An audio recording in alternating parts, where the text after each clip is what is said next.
Dikatakan bahwa untuk menjadi yang terbesar atau orang yang besar, itu adalah bagian daripada kehidupan atau kerinduan seluruh umat manusia. Aduh, kenapa ya?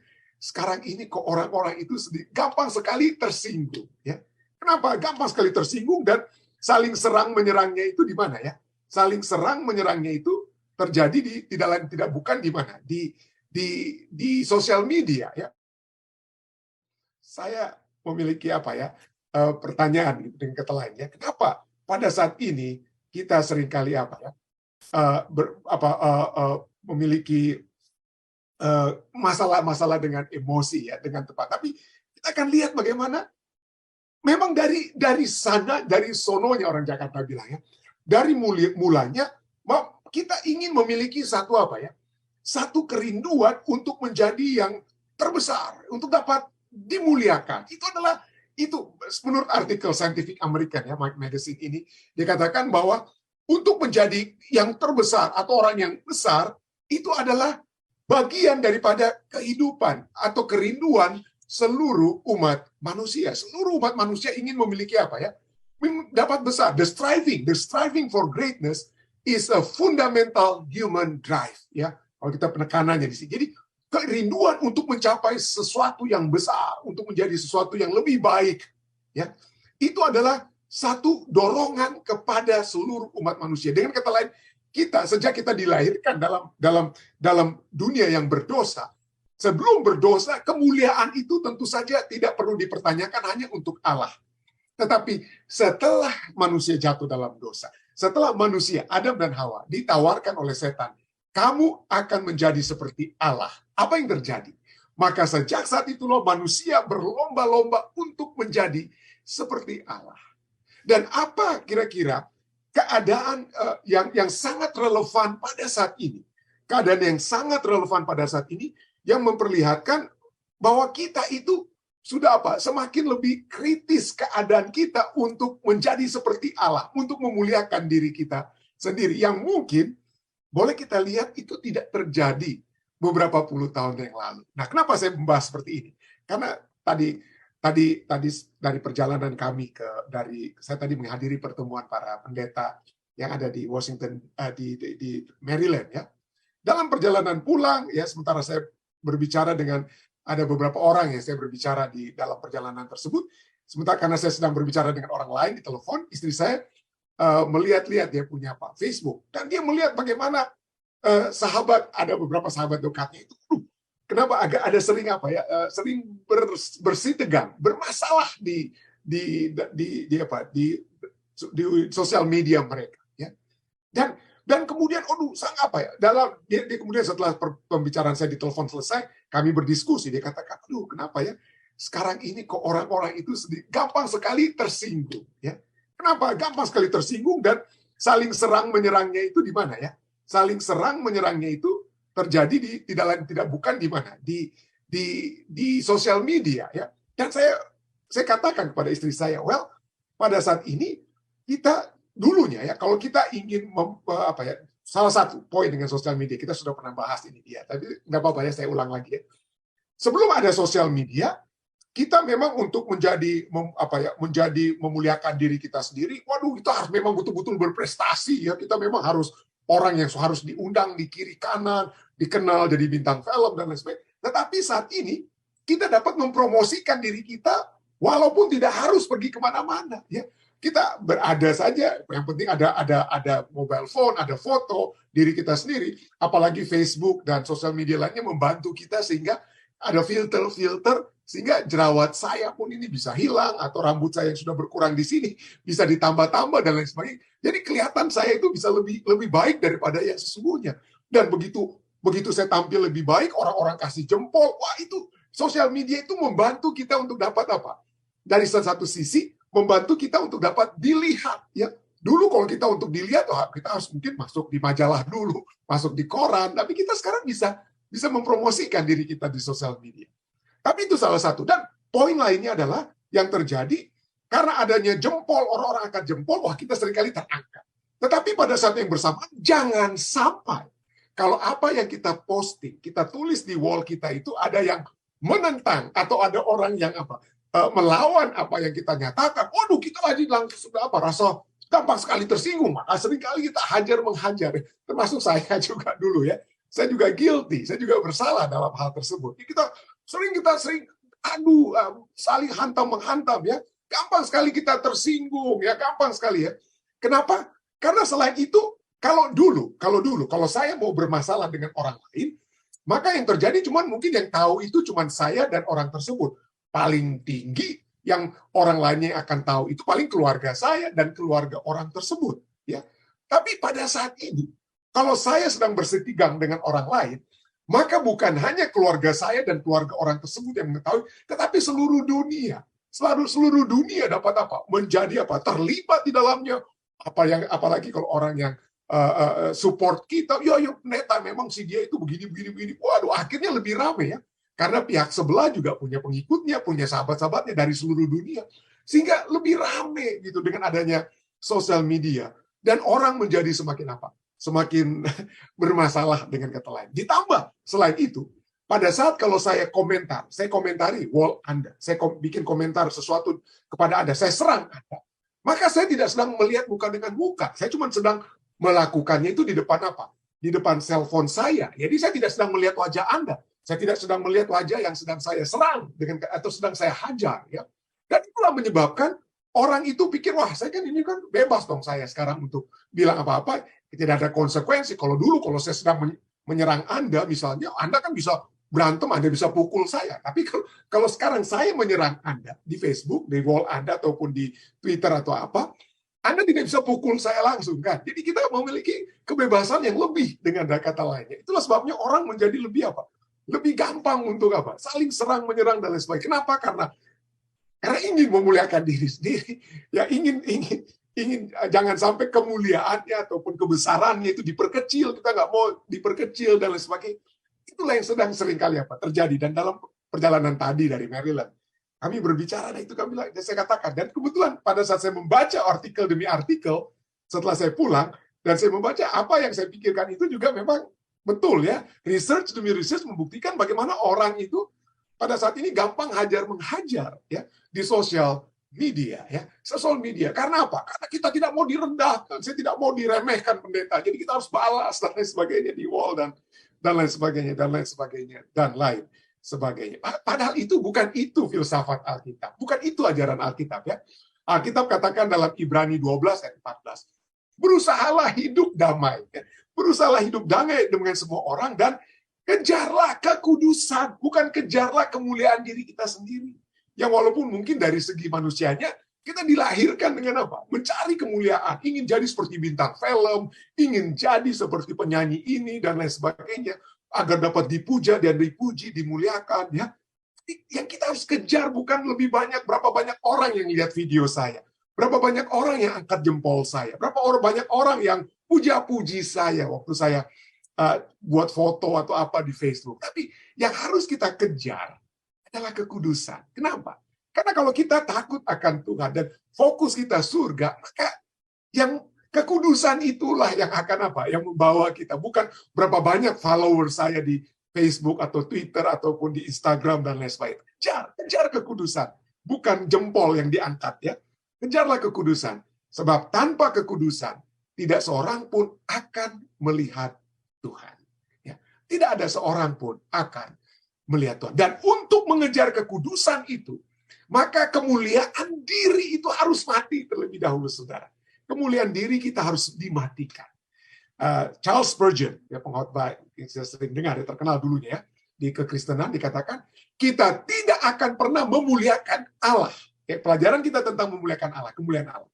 Kita tidak akan pernah memuliakan Allah sampai pertama-tama Allah membunuh kita yang memuliakan diri kita sendiri. Bukan artinya Allah mematikan saya, tetapi Allah mematikan kita yang memuliakan diri kita sendiri. Artinya sampai kemuliaan diri kita sendiri itu dihapuskan, sebelum kita dapat memuliakan Allah, kita harus terlebih dahulu mematikan kemuliaan dalam diri kita. Jangan kita anggap kita lebih hebat dari orang lain karena kita punya pendidikan, punya gelar dan lain sebagainya, punya kekayaan dan lain sebagainya. Tidak. Ya kita muliakan itu Tuhan. Bukan pendidikan saya, bukan kekayaan saya, bukan posisi saya dan kedudukan saya. Tapi sebelum kita memuliakan Allah, kita harus terlebih dahulu mematikan usaha-usaha kita untuk memuliakan diri kita sendiri. Kenapa? Karena kita diciptakan pada mulanya bukan untuk memuliakan diri kita. Allah tahu satu-satunya sumber damai sejahtera, satu-satunya sumber kepuasan manusia itu bukan di dalam memuliakan dirinya sendiri. Manusia tidak akan pernah puas. Kita pikir kita memiliki kemuliaan kalau kita banyak uang. Tapi orang yang punya banyak uang seringkali tidak memiliki kepuasan. Posisi, harta, dan lain sebagainya tidak akan pernah memuaskan. Itulah sebabnya Allah katakan kepuasanmu itu apabila engkau memuliakan aku. Ya, dengan kata lain ya. Allah katakan apa? Dalam Yesaya 64 ayat 8. Tetapi sekarang ya Tuhan, Yesaya katakan ya, Engkaulah Bapa kami, kamilah tanah liat, kamilah yang Engkau bentuk, Engkaulah yang membentuk kami, dan kami sekalian adalah buatan tangan. Kami sekalian adalah buatan tangan. Yesaya 43 itu juga katakan, semua orang yang disebutkan dengan namaku yang kuciptakan untuk kemuliaanku. Allah tahu kita tidak diciptakan untuk memuliakan diri kita sendiri. Kita diciptakan untuk memuliakan nama Tuhan. Kenapa? Karena nama Tuhan adalah kasih. Nama Tuhan adalah kebaikan untuk kita, bukan untuk kemuliaan, untuk supaya dia dipuja-puji dalam arti Allah itu seperti gila hormat. Tidak sama sekali. Tidak sama sekali. Tapi kemuliaannya adalah kemuliaan dalam kasihnya yang telah menyelamatkan kita. Jadi kita diciptakan untuk kemuliaan Allah yang kubentuk, Allah katakan yang kubentuk dan yang juga kujadikan. Jadi itulah Allah kita semua. Allah nyatakan kita semua diciptakan bukan untuk kemuliaan kita, tapi untuk kemuliaan Allah. Diciptakan untuk memuliakan Allah karena itulah yang terbaik sebagai umat yang telah diselamatkan. Ya. Jadi dengan kata lain, jangan kita pikir, wah saya harus memuliakan Tuhan. Ya, saya harus memuliakan Tuhan supaya saya nanti saya harus memuliakan Tuhan supaya saya diselamatkan. Oh, jangan ya. Kita lihat kita memuliakan Tuhan karena kita telah diselamatkan. Yesaya 43, Yesaya 43:7 kita diciptakan untuk kemuliaan Tuhan. Tapi kenapa kita harus memuliakan Tuhan? Kita diciptakan untuk memuliakan Tuhan karena apa? Yesaya 43 beberapa ayat sebelumnya itu sudah terlebih dahulu ada yang terjadi. Apa yang terjadi sebelumnya? Yang terjadi seperti Yesaya 43:3-4 katakan apa? Sebab akulah Tuhan Allahmu yang maha kudus, Allah Israel, juru selamatmu. Aku menebus engkau dengan Mesir. Keluarkan dengan Mesir dengan kata lain ya. Oleh karena engkau berharga di mataku dan mulia. Engkau berharga di mataku dan mulia. Dan aku ini mengasihi engkau. Jadi kita memuliakan Tuhan. Kenapa? Kita memuliakan Tuhan bukan supaya kita nantinya diselamatkan. Tapi karena kita sudah diselamatkan, kita sudah ditebus, kita sudah dikasihi selagi kita masih berdosa. Maka hasil daripada apa yang Tuhan sudah buat bagi kita, kita memuliakan Tuhan. Kita memuliakan Tuhan. Ini penting sekali untuk dapat kita lihat urutan-urutannya. Bukan kita memuliakan Tuhan supaya kita diselamatkan, tetapi karena Tuhan yang sudah menyelamatkan kita. Hanya Allah yang harus dimuliakan, dengan kata lain ya. Yesaya 42:8 katakan, aku ini Tuhan, itulah namaku. Aku ini Tuhan, itulah namaku. Aku tidak akan memberikan kemuliaanku kepada yang lain. Allah tidak mau ada saingan. Allah tidak mau kita memuliakan diri kita sendiri. Tidak, Allah tidak ingin. Aku tidak akan memberikan kemuliaanku kepada yang lain atau kemasyuranku kepada patung. Ya, kemasyuranku kepada apa? Patung. Ya. Ini itu yang harus kita ingat selalu, bahwa kemuliaan itu hanya untuk Allah. Hanya Allah yang harus dimuliakan. Ya. Dan apa artinya kita memuliakan Allah? Ya, apa artinya kita memuliakan Allah? Artinya adalah kita beribadah, menyembah, ya, kita beribadah, menyembah kepadanya. Wahyu 14 ayat 7 ayat kita ya. Ya, ayat kita, dan malaikat pertama itu berseru dengan suara nyaring, takutlah akan Allah dan muliakanlah Dia, karena telah tiba saat penghakimannya. Kita sudah bahas itu. Dan sembahlah Dia, ya. Beribadahlah kepadanya yang telah menjadikan langit dan bumi dan laut dan semua mata air. Artinya kita menyembah Dia. Apa artinya kita beribadah? Oh ya pendeta, kita beribadah kepada Tuhan kalau kita datang ke gereja setiap hari Sabat, ya, gitu, dan lain sebagainya. Tetapi poinnya adalah Nanti kita lihat bahwa sesungguhnya tidak segampang itu. Tidak segampang itu. Ya. Arti daripada menyembah Allah, beribadah kepadanya tidak segampang hanya sekedar datang ke gereja. Dan kalau kita lihat umat-umat Israel di zaman dulu itu juga apa? Datang beribadah dengan cara yang sama. Mereka memiliki Ka'bah di tengah-tengah mereka. Tapi walaupun ada Ka'bah itu, coba kita lihat apa yang telah mereka katakan. Ya. Coba kita lihat dalam Maliaki 3 ayat 13-14. Itu juga kita lihat ini sangat-sangat relevan dengan keadaan kita saat ini ya. Maliaki 3 13-14, Tuhan seperti seakan-akan mengeluh. Ya, Allah seakan-akan mengeluh. Allah katakan apa? Melalui Nabi Maliaki pada umat Israel itu ya. Dikatakan bicaramu kurang ajar tentang aku. Tuhan katakan ya. Firman Tuhan, bicaramu kurang ajar tentang aku, firman Tuhan. Tetapi bangsa itu berkata, tetapi kamu berkata, apakah kami bicarakan di antara kami tentang engkau? Apa yang kami bilang? Lalu Tuhan bilang, oh ini kamu bilang.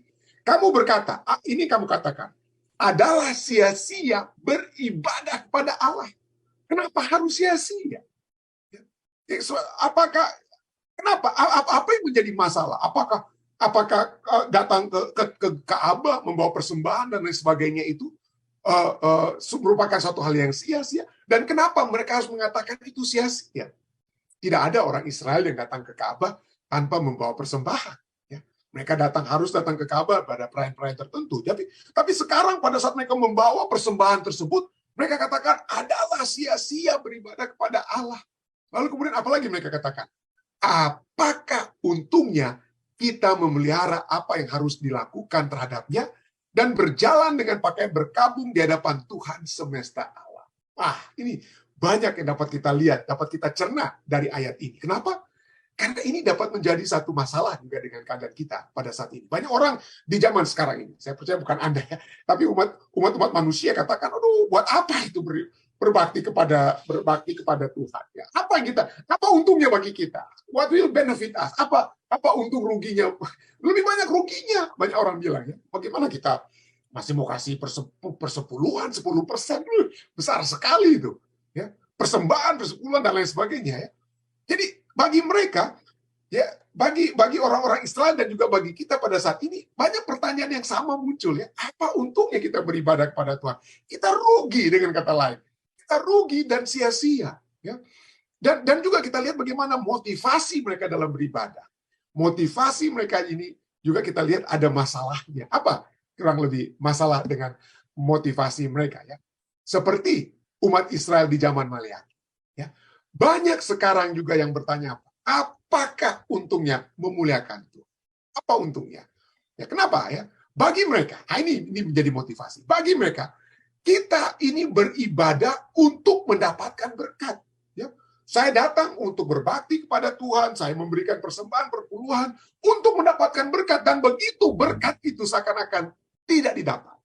Begitu berkat itu seakan-akan tidak didapat, apanya? Disitulah mereka katakan, buat apa? Ya. Jadi pandangan mereka itu salah dalam arti apa? Bahwa seharusnya kita beribadah kepada Tuhan karena kita sudah mendapatkan berkat. Ya, jadi pada saat kita datang ke gereja hari Sabat, kita datang bukan supaya mudah-mudahan saya dapat berkat, ya saya dapat berkat dan lain sebagainya. Tetapi kita beribadah, kita datang ke gereja hari Sabat karena kita ingin datang pertama-tama untuk bersyukur Tuhan. Saya ingin bertemu dengan Engkau. Kenapa kau ingin bertemu dengan Tuhan? Karena kita sepanjang minggu sudah mendapatkan berkat dari Tuhan. Kita ingin bersyukur, ya. Kita ingin bersyukur. Nah, itulah sebabnya kalau itu yang menjadi starting point bagi kita untuk datang ke gereja. Kita datang ke gereja karena kita sudah bersyukur atas penyertaan Tuhan sepanjang minggu. Maka yang terjadi kita datang itu dengan sukacita. Kita tidak datang dengan pakaian berkabung di hadapan Tuhan. Kita tidak sedang bersedih. Aduh, saya sudah masalah. Saya sepanjang minggu udah datanglah saya ke gereja. Mudah-mudahan di gereja saya dapat berkat. Tapi begitu di gereja, khotbahnya kepanjangan. Aduh, khotbahnya tidak menarik dan lain sebagainya.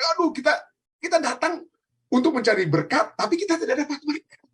Kita tidak dapat berkat. Kenapa? Karena kita salah starting point-nya.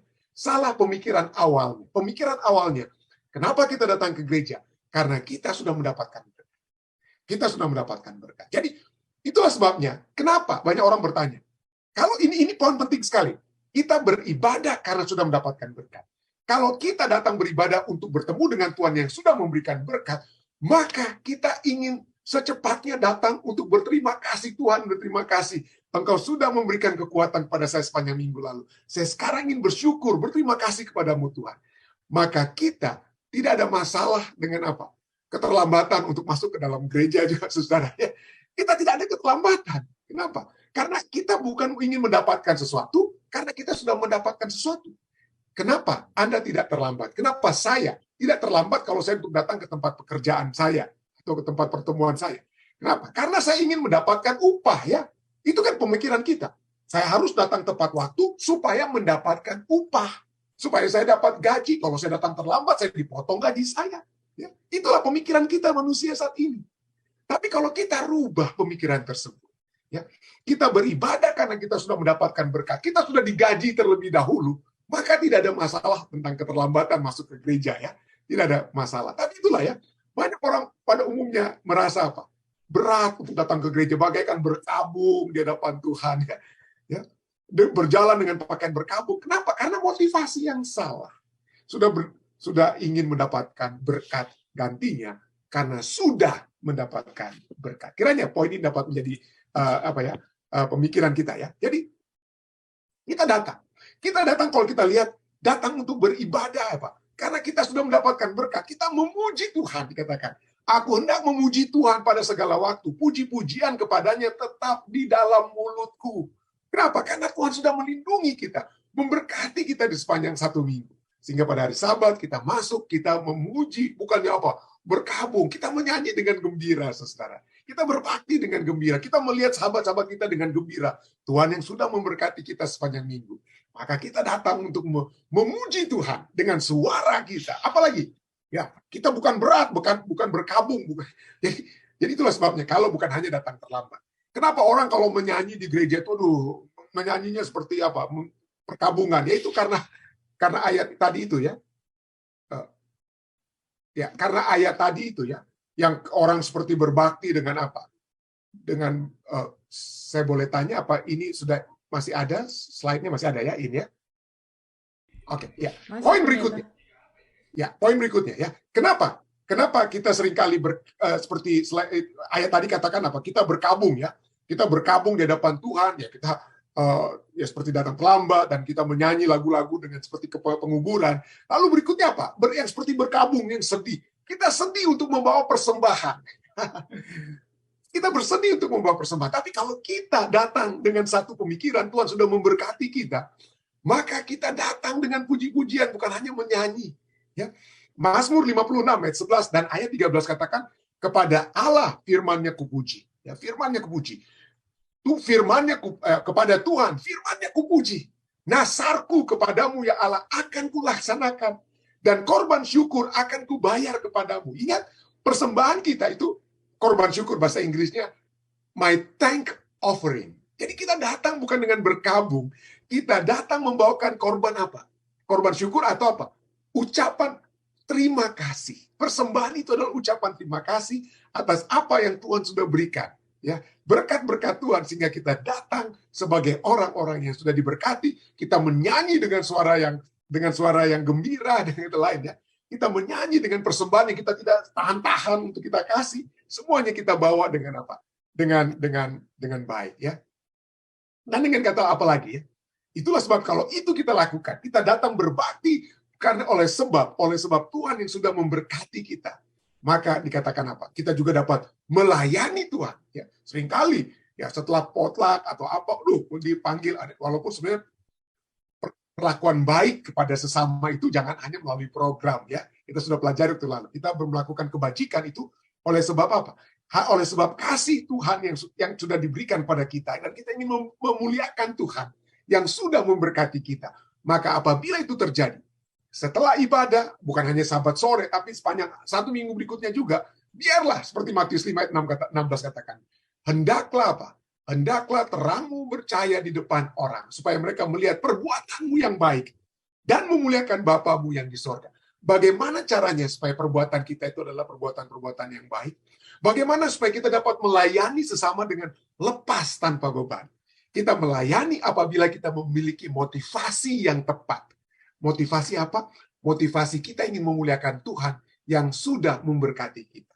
Ya, Tuhan yang sudah memberikan kita menghitung berkat Tuhan, bukan menghitung kemalangan. Kita hitung satu demi satu setiap hari berkat Tuhan. Tuhan, Engkau sudah memberikan kehidupan, Engkau sudah memberikan nafas, Engkau sudah memberikan pekerjaan. Walaupun saya tidak memiliki pekerjaan, tapi penyertaan-Mu dan bantuan-bantuan surga sudah menjadi bagian saya, Tuhan. Dan kalau itu kita miliki pada saat kita mau datang beribadah kepada Tuhan, maka kita akan beribadah dengan penuh rasa syukur, penuh rasa berterima kasih, gantinya datang beribadah dengan berkabut. Gantinya datang beribadah. Jadi kita memuliakan Tuhan dengan ibadah kita. Selain itu, selain apa yang kita lakukan di luar kita, dengan menyanyi, dengan membawa persembahan, dengan berbuat kebajikan, apa lagi yang dapat kita lakukan untuk memuliakan Tuhan? Pelajaran kita sudah katakan, kita dapat memuliakan Tuhan, khususnya memuliakan Tuhan dengan apa? Dengan tubuh kita. Ya. Tubuh kita adalah bait Roh Kudus. Tubuh kita itu suci, dikuduskan. Ya. Tanpa kekudusan, ayat kita sudah katakan, tanpa kekudusan kita tidak dapat melihat Allah yang kudus. Itulah sebabnya dalam 1 Korintus 6 ayat 19-20 katakan, atau tidak tahukah kamu bahwa tubuhmu adalah bait Roh Kudus. Ya. Jadi kita beribadah kepada Tuhan bukan dari yang luar yang kelihatan pada saat kita menyanyi, pada saat kita bawa persembahan, pada saat kita berbuat kebajikan bagi orang lain. Tapi apa yang kita lakukan di dalam ini? Di dalam ini. Tidak tahukah bahwa tubuhmu adalah bait Roh Kudus yang diam di dalam kamu, Roh Kudus yang kamu peroleh dari Allah, dan bahwa kamu bukan milik kamu sendiri, sebab kamu telah dibeli dan harganya telah lunas dibayar. Karena itu muliakan Allah dengan tubuhmu. Muliakanlah Allah dengan tubuhmu. Saya tidak ingin panjang lebar ya. Kita firman Tuhan sudah katakan ya. Dengan apa kita memuliakan Tuhan? Tapi saya tidak akan menekankan ini karena sudah sering saya tekankan ya. 1 Korintus 10:31 katakan apa? Jika engkau makan, jika engkau minum, atau jika engkau melakukan sesuatu yang lain, lakukanlah semuanya itu untuk kemuliaan Tuhan. Untuk kemuliaan Tuhan. Tapi selain makan dan minum yang sudah sering saya bahas ya, firman Tuhan menginginkan kita memiliki tubuh yang sehat supaya jiwa kita sehat ya. Ayat demi ayat banyak berbicara. Rasul Yohanes berbicara di dalam 3 Yohanes, aku ingin supaya tubuhmu baik-baik seperti jiwamu juga apa? Tubuhmu sehat seperti jiwamu juga apa? Baik-baik saja ya. Jadi tubuh kita itu apa yang kita makan, apa yang kita minum itu untuk kemuliaan Tuhan. Tapi selain itu, apalagi yang dapat kita lihat? Oke, ini dia. 1 Korintus 6 ayat 13. Oke. 1 Korintus 6 adalah ayat 13. Ini ayatnya seringkali orang agak sedikit bingung ini ya. Makanan adalah untuk perut dan perut untuk makanan, tetapi kedua-duanya akan dibinasakan Allah. Wah, pertanyaannya, apa ini Rasul Paulus sedang berbicara kepada orang Korintus? Ini ajarannya surga, ajaran Rasul Paulus, makanan adalah untuk perut dan perut untuk makanan, tapi kedua-duanya dibinasakan Allah. Nanti kalau kita lihat konteksnya dan juga apa yang selanjutnya tertulis, dikatakan apa? Tetapi, dengan kata lain, yang pertama itu, statement yang pertama itu, bukan apa yang dinyatakan oleh Allah, apa yang dituliskan oleh Rasul Paulus, tetapi itu merupakan tema, moto dari orang di Korintus. Orang-orang Korintus yang percaya dengan dualisme antara roh dan tubuh. Ya, orang-orang yang dipengaruhi pemikiran gnostisisme, pemikiran-pemikiran orang-orang Yunani pada saat itu, bahwa tubuh kita itu adalah hal yang jahat, dan roh kita itu yang baik, roh itu harus dibebaskan dari tubuh. Jadi apapun yang Anda mau lakukan terhadap tubuh Anda, itu semuanya akan dibinasakan oleh Allah. Ya. Tubuh dan perut itu akan dibinasakan oleh Allah. Tapi jangan sampai roh Anda. Jadi dengan kata lain, saya boleh jadi orang beriman. Yang penting saya percaya kepada Tuhan. Kalau saya mau bersinah, ya nggak apa-apa lah. Itu kan persinahan itu adalah tubuh saya yang bersinah. Yang penting pikiran saya jangan bersinah. Nah itulah pemisahan antara tubuh dan jiwa. Itulah sebabnya Rasul Paulus firman Tuhan tidak mengajarkan bahwa tubuh kita itu terpisah-pisah. Kita boleh memiliki jiwa yang suci, tubuh yang bejat, oke-oke saja. Tidak. Alkitab mengajarkan bahwa somata itu bukan hanya bicara tentang tubuh, tapi juga tubuh, jiwa, dan apa? Roh kita, keinginan-keinginan kita, emosi-emosi kita. Itu satu. Apa yang ada dalam pikiran itu keluar. Jadi jangan bilang, pendeta saya pikirannya suci. Walaupun tubuh saya itu bersinah, tapi yang penting pikiran saya itu menghadap kepada Tuhan walaupun tubuh saya bersinar. Nggak mungkin kan begitu. Yesus sendiri sudah berkata, pada saat kita mengingini dalam diri kita, dalam roh kita, dalam kita, maka tindakan persinan di luar itu adalah satu kesatuan dari satu proses yang sama. Ya itulah sebabnya. Ayat ini katakan, makanan adalah untuk perut dan perut untuk makanan, tetapi kedua-duanya akan dibinasakan Allah. Itu bukan ajaran surga, bukan ajaran tulisan Rasul Paulus, tapi moto orang-orang di Korintus. Itulah sebabnya ajaran surga apa? Ini, tetapi tubuh bukanlah untuk percabulan, melainkan untuk Tuhan, dan Tuhan untuk tubuh. Itu dia. Jadi poin yang kedua, itulah yang ajaran Tuhan. Poin yang pertama, itu adalah ajaran orang-orang Korintus yang salah. Bagi orang di Korintus, ini tambahan yang dapat kita lihat.